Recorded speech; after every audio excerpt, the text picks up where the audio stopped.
نحمده ونصلي ونسلم على رسوله الكريم أما بعد فأعوذ بالله من الشيطان الرجيم بسم الله الرحمن الرحيم وما خلقت الجن والإنس إلا ليعبدون وقال الله تبارك وتعالى في مقام آخر يا أيها الناس اعبدوا ربكم الذي خلقكم والذين من قبلكم لعلكم تتقون وقال الله تبارك وتعالى في مقام آخر قل إن صلاتي ونسكي ومحياي ومماتي لله رب العالمين وقال الله تبارك وتعالى في مقام آخر يا أيها الذين آمنوا ادخلوا في السلم كافة وقال النبي صلى الله تعالى عليه وسلم خير الناس من ينفع الناس آمنت بالله صدق الله العظيم وبلغنا رسوله النبي الأمي الكريم۔ میرے انتہائی واجب الاحترام معزز و محترم گرامی قدر سامعین کرام، آج ہمارا موضوع ہے عبادت کیا ہے؟ عبادت کسے کہتے ہیں؟ عبادت سے کیا مراد ہے؟ عبادت عربی زبان کا لفظ ہے جو عبد سے مشتق ہے، جس کے لفظی معنی بندگی، عاجزی، انکساری، اطاعت و فرما برداری کے ہیں۔ اصطلاح شرع میں عبادت سے مراد اللہ تعالیٰ کی رضا، اللہ تعالیٰ کی خوشنودی حاصل کرنے کی نیت سے رسول اللہ صلی اللہ علیہ وسلم کے اسوہ حسنہ کے مطابق زندگی گزارنے کا نام ہے۔ منشاء خداوندی کے مطابق چلنے کا نام ہے۔ اللہ تعالیٰ کی رضا حاصل کرنے کی نیت سے رسول اللہ صلی اللہ علیہ وسلم کی مبارک سنت پر عمل کرنے کا نام ہے۔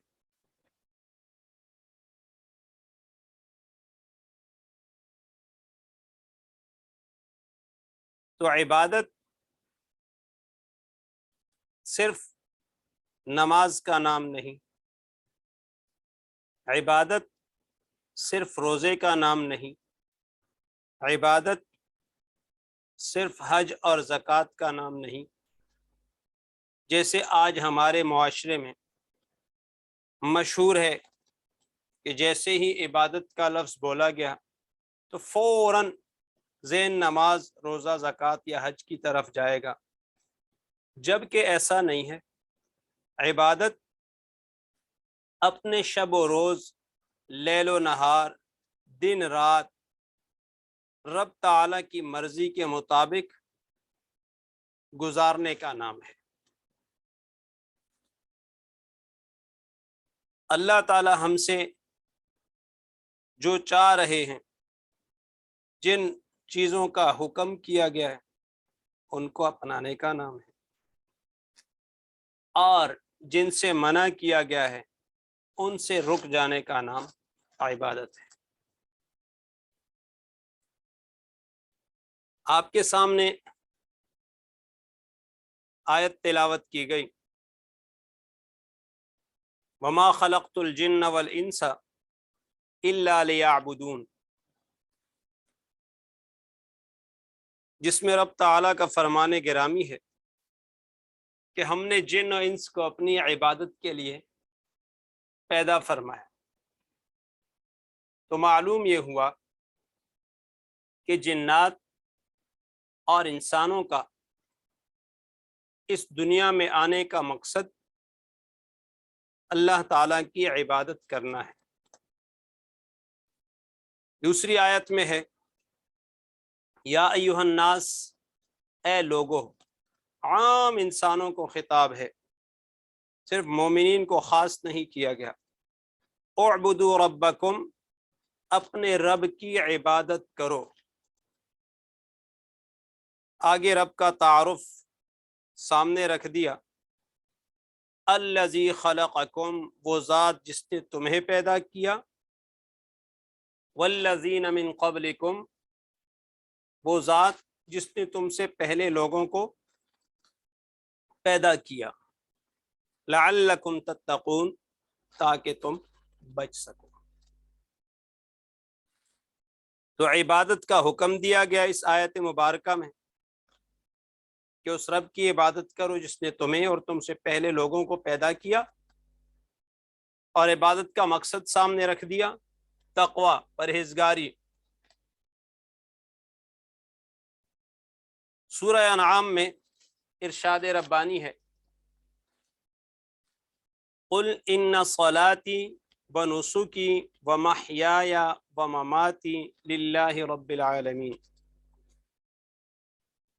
کہہ دیجئے بے شک میری نماز اور میری قربانی اور میرا جینا اور میرا مرنا للہ، خالص اللہ تعالیٰ کے لیے ہے، رب العالمین، جو تمام جہانوں کا رب ہے، پالنے والا ہے۔ سورۃ البقرہ میں ارشاد ربانی ہے، یا ایھا الذین آمنوا ادخلوا فی السلم کافہ، ایمان والوں کو خطاب ہے، اے ایمان والو، اسلام میں پورے پورے داخل ہو جاؤ۔ کیا مطلب؟ کہ اسلام کے تمام تر احکامات آپ کی طرف متوجہ ہیں۔ جب آپ نے لا الہ الا اللہ پڑھ کر، محمد الرسول اللہ پڑھ کر اسلام اور ایمان کو قبول کیا، اسلام کے دائرے میں داخل ہوئے، تو اس کے بعد تمام تر اسلامی احکام آپ کی طرف متوجہ ہیں، اسلام میں پورے پورے داخل ہو جاؤ۔ یعنی پھر آپ کی مرضی ختم، پھر رب کی مرضی ہے۔ ایسا نہیں ہے کہ یہ حکم میں مانتا ہوں اور یہ نہیں مانتا، یہ میں کروں گا اور یہ نہیں کروں گا، یہ مجھے اچھا لگتا ہے اور یہ مجھے برا لگتا ہے۔ نہیں، جو اسلامی احکامات ہیں تمام پر عمل کرنا ہے، اور سارے ہی ہمارے لیے ہیں۔ ایسا نہیں ہے کہ میٹھا میٹھا، ہپ ہپ اور کڑوا کڑوا، تھو تھو، نہ، جو اپنے مزاج کے مطابق ہو، اپنی مرضی کے مطابق ہو، وہ تو میں کروں گا، اور جو مرضی کے خلاف ہو اس سے میں دور رہوں گا، نہ۔ ادخلوا فی السلم کافہ، اسلام میں پورے پورے داخل ہو جاؤ۔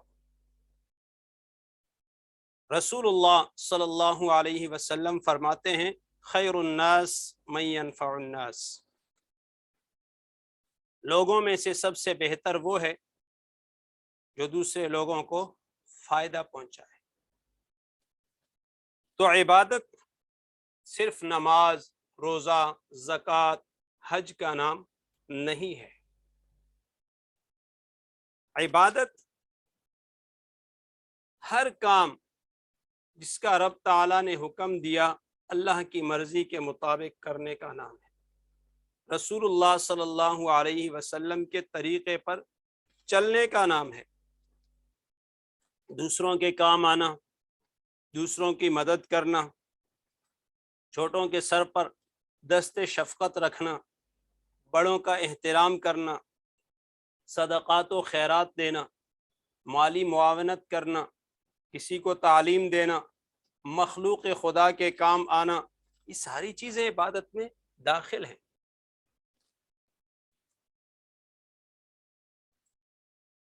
عبادات انسان کو سماج کے ساتھ مل جل کر رہنے کا سبق دیتی ہیں، اس لیے انسان دوسرے انسانوں کے ساتھ مل جل کر رہنا سیکھ جاتا ہے اور معاشرہ پسند بن جاتا ہے۔ عبادت کی پابندی سستی، کاہلی اور وقت ضائع کرنے جیسی بری خصلتوں کو ختم کر دیتی ہے۔ نماز کی پابندی سے انسان کے اندر اوقات کی پابندی، ظاہری و باطنی طہارت و پاکیزگی، قائد کی اطاعت اور اجتماعیت کی صفات پیدا ہوتی ہیں، اور انسان برائیوں اور بے حیائی سے رک جاتا ہے۔ روزہ انسان میں تقوی پیدا کرتا ہے۔ یا ایھا الذین آمنوا کتب علیکم الصیام کما کتب علی الذین من قبلکم لعلکم تتقون۔ اس آیت میں آخر میں خلاصہ بتا دیا، لعلکم تتقون، روزے کا مقصد تاکہ تم متقی پرہیزگار بن جاؤ۔ تو روزے سے انسان میں تقوی پیدا ہوتا ہے، خوف خدا سے آدمی کو نیکی اور برائی کی تمیز مل جاتی ہے، فرق کر سکتا ہے، اور زکوٰۃ و صدقات کے ذریعے انسان اپنے اندر سے مال کی محبت ختم کر دیتا ہے، اور انسان دوسرے انسانوں کی مدد کر سکتا ہے اور اس مدد کرنے میں خوشی محسوس کرتا ہے۔ حج عالمی طور پر اجتماعیت کا درس دیتا ہے، اور لوگوں کے کام آنا، صلہ رحمی کرنا، اپنے ماتحتوں کی کفالت کرنا، اس سے اعمال، آپس میں میل جول اور تعلقات بہتر ہوتے ہیں۔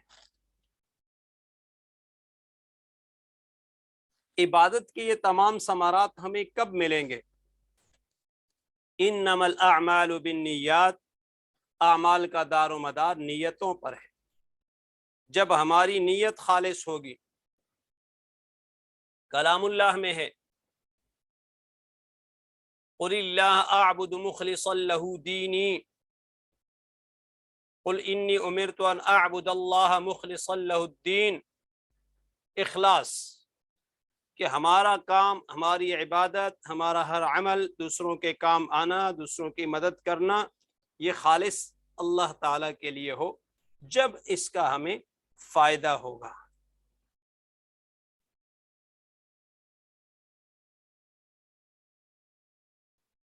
تو اس لیے ہمیں چاہیے کہ ہم عبادت کو صرف نماز، روزے، زکوٰۃ اور حج تک محدود نہ رکھیں، بلکہ ہم مخلوق خدا کے کام آئیں، ہم دوسروں کے لیے نفع بخش ثابت ہوں۔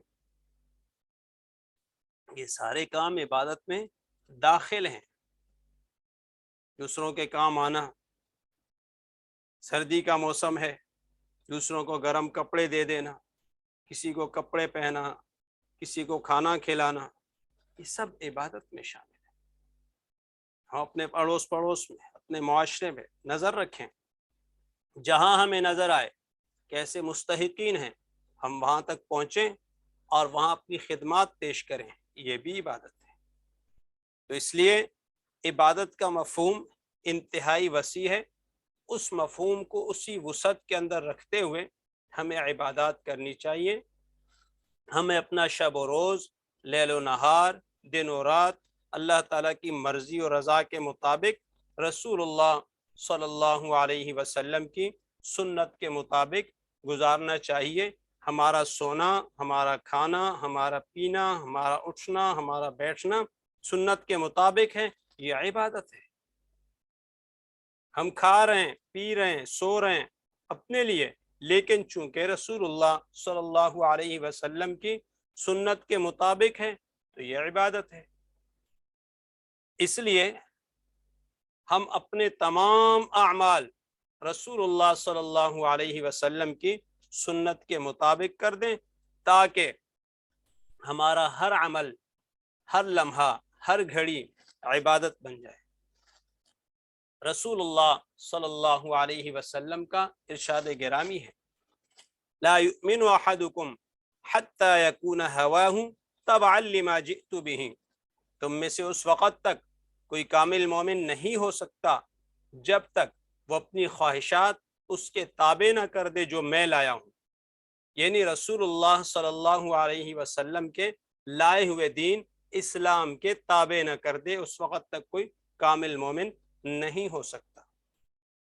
تو اس لیے ہم اپنی مرضی ختم کر کے رب تعالیٰ کی مرضی کے مطابق رسول اللہ صلی اللہ علیہ وسلم کی مبارک سنتوں پر چلنا شروع کر دیں، تاکہ ہماری ساری زندگی عبادت میں بدل جائے اور ہمارا ہر لمحہ، ہر گھڑی، ہر عمل عبادت بن جائے۔ اللہ تعالی ہمیں اعمال صالحہ کی توفیق عطا فرمائے۔ وما علینا الا البلاغ المبین۔